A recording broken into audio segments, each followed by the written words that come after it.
जैसा कि आप सब जानते हैं कि पाकिस्तान में क्रिप्टो करेंसीज़ को लीगलाइज़ करने के लिए, रेगुलेट करने के लिए बहुत तेज़ी से काम जारी और सारी है, जिसकी वजह से हाल ही में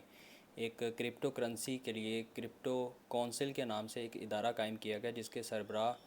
जो मैं समझता हूँ कि एक बहुत अहम पर्सन है क्रिप्टो के हवाले से, यानी कि मेरिट पे उनकी भर्ती की गई।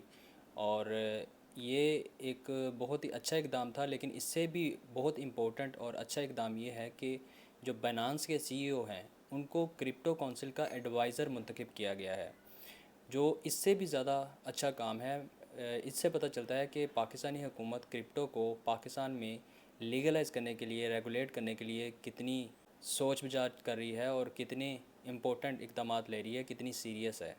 अब यहाँ पे ये बहुत लोग ये सवाल कर रहे हैं कि जिन लोगों के अकाउंट्स यानी कि बैंक अकाउंट्स क्रिप्टो की लेन देन की वजह से बंद हुए हैं, क्या वो ओपन हो जाएंगे? ये बहुत ही इंपॉर्टेंट सवाल है, लेकिन यहाँ पे ये चीज़ क्लियर करना बहुत ज़रूरी है। आपको ये पता होना चाहिए कि क्या आपका अकाउंट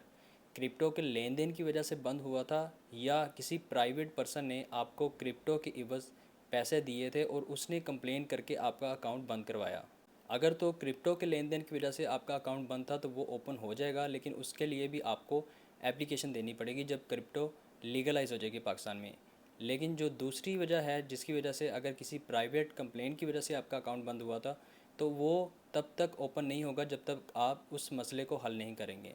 इस मामले में कंसल्टेशन के लिए आप मेरे व्हाट्सएप नंबर पर मैसेज करके रब्ता कर सकते हैं।